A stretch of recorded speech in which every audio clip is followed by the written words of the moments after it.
वह अपने पहले प्यार के साथ समय बिताकर घर आता तो वह अपनी पत्नी और बेटी को खुश करने के लिए तोहफे लाता। पहले वे उसका गर्मजोशी से स्वागत करती थी, लेकिन इस बार घर खाली था। नानी ने उसे बताया कि वे बहुत पहले ही घर छोड़कर चले गए थे, लेकिन उसने इसे नजरअंदाज कर दिया, ये सोचकर कि यह उसकी पत्नी की एक और चाल है। अगले दिन जब उसे हस्ताक्षरित तलाक के कागजात मिले, तब उसे एहसास हुआ कि उसकी पत्नी और बेटी वास्तव में चली गई हैं। घबराहट होने लगी, वह उन्हें हर जगह खोजने लगा, यह नहीं जानते हुए कि वे पहले ही एक नई जिंदगी शुरू कर चुके थे। 7 साल पहले उसका पहला प्यार बिना कुछ कहे गायब हो गया। यह उसकी पत्नी थी जो सबसे काले, सबसे कठिन वर्षों में उसके साथ रही। शून्य से उन्होंने एक साथ एक व्यवसाय खड़ा किया। वह एक सफल कंपनी के सीईओ तक पहुंच गया और वह हमेशा उसके साथ थी, लेकिन उसे उसके लिए कभी कोई चिंगारी महसूस नहीं हुई। एक रात एक ग्राहक के साथ खाने के बाद उसने बहुत अधिक शराब पी ली और उसे अपनी पूर्व पत्नी समझ लिया। इस तरह उनके रिश्ते की शुरुआत हुई। आखिरकार उसने उससे शादी करने का फैसला किया, लेकिन शादी के बाद उसका प्यार ठंडेपन में बदल गया। वह उसके साथ उपेक्षापूर्ण व्यवहार करता था और अपनी बेटी के प्रति कोई गर्मजोशी नहीं दिखाता था। उसके लिए उसकी पत्नी और बेटी बोझ के अलावा कुछ नहीं थे जो उसे बांधे हुए थे। वह अपनी बेटी का जन्मदिन कभी नहीं मनाता था। उसने उसे पापा कहने से भी मना किया था। सार्वजनिक रूप से पत्नी और बेटी दोनों को उसे श्रीली कहकर संबोधित करना पड़ा। 6 साल तक किसी को भी उसकी शादी के बारे में पता नहीं था। एक बार उनकी बेटी ने गलती से उसे अपने सहयोगियों के सामने पापा कह दिया। उसने दावा किया कि वह नानी की बच्ची है और फिर हफ्तों तक गायब रहा। उनकी बेटी को जन्म से हीमोलिटिक अनीमिया का पता चला था,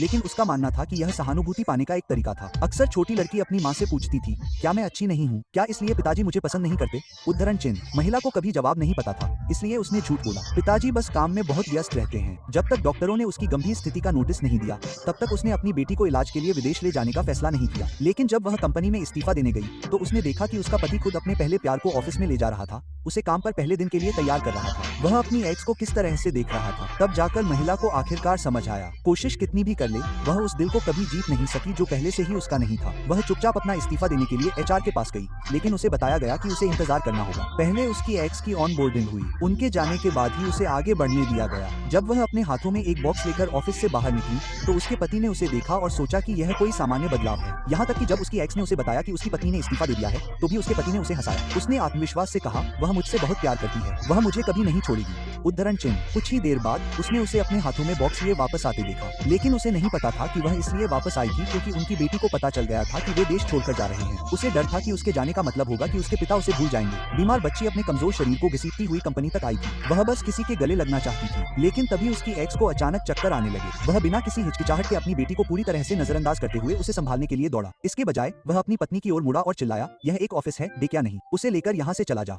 उद्धरण चिन्ह। उस पल ने उस बच्ची के लिए सब कुछ तबाह कर दिया। उसे आखिरकार समझ आ गया